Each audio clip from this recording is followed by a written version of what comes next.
Good afternoon and welcome to this second session in the rapid value cycle. Today, we're going to dive into that first quadrant of the rapid value cycle, getting to a business case, but with confidence in the return on investment for it. I'd like to point out that little QR code up in the top left hand corner.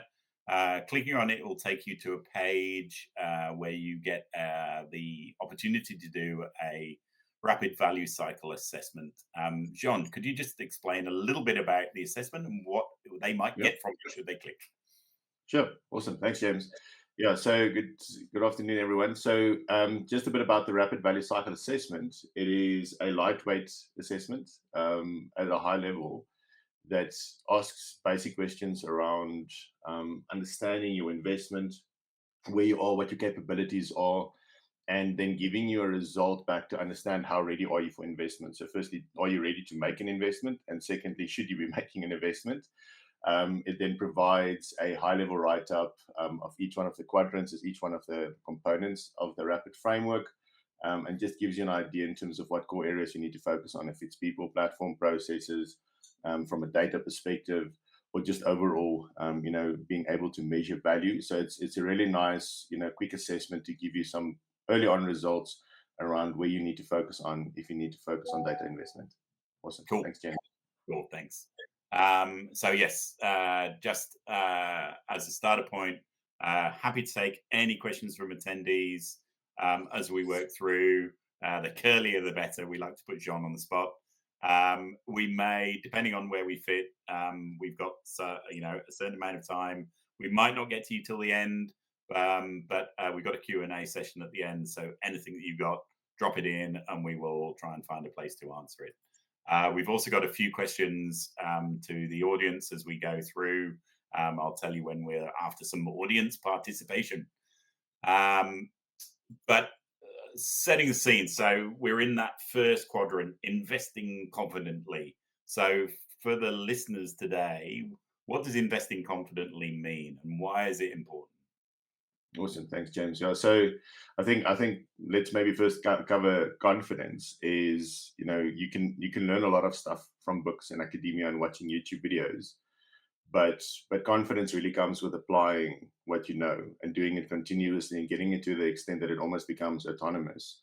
So being able to invest confidently is really what we want to equip data leaders, business leaders, and specifically the C-suite and the CFOs with to understand that when there's a request that comes in to say, we need to make an investment in a platform, or we need to appoint new people, or we need to build models, or make any form of investment in data analytics and AI, that can be done with confidence. So it doesn't, you don't question it after the fact. There's not a situation where the money gets spent and then halfway through everybody says, but we don't know why we spent this money. Being able to invest confidently means is everyone that is part of that journey, that is committing to that investment, is really clear about what the expected outcomes are, and all of them understand what the measurements are to ensure that that investment happens. And one of the key things about investing confidently is the ability to measure it, track it, and also then improve it. Hmm, cool. And I mean that piece. There's obviously rigor in um, and the engagement with the business and the investor from the business side that they're staying with you. Um, Mm. so there's I've hit it myself is like there's spending that we do sort of operationally versus something that's a big strategic investment. Mm. Um, that and sometimes you go, hey, I need this function. Where does that and where does that might that fit in? I think it's strategic, but the Mm. business I think it's operational. Hey, this is a function you should have. How do we define in that Mm. block where that sits, where the spend comes and where the value comes? Yeah, yeah, no, good question. Thanks, James. Yeah, I mean, I want to use an example for this one, but maybe just expanding on that a bit is more often than not, people don't know how to measure value. And what ends up happening is everything then almost gets seen as operational spending. It's a good way of justifying the spend and not really applying too much thought and going into putting too many guardrails in place. And we see this often with our customers is where business cases get built, things get invested in, but there's not really value tracking or ROI tracking down the line. And a good example of this would be we've seen this with one of our large customers in the telco industry, where a significant investment has been made into data platforms over the last couple of years. And one of the key things there was as well, we needed to just enable something. We just wanted to enable the data platform Mm. and didn't really question about, but now that I have that platform, or if I want to make that platform, what do I want to be able to do with it? Right. So it almost becomes an operational spend where you're sort of throwing money at the pot to say, but we need this platform, we need to do it. But then the same organization has gotten to a point now where they said, well, we really need to curb spending. We can't just continuously throw money at things. We need to question why we're making that. So that's sort of the operational spend, is just blindly investing and seeing it as, we need to do it to enable something. And that we always refer to that as indeterminate value. It's not something that it's easily measurable, not something that's easy to define. And also, it's an easy out in most cases, right? When you're sitting with your CFO and the CFO says, "Listen, I need to understand the tangible business value that's coming back to the organization, because you've now asking me, like, tell me what this is." And the problem is, not a lot of people are able to actually clearly articulate that, right? Because not everyone speaks CFO, unfortunately.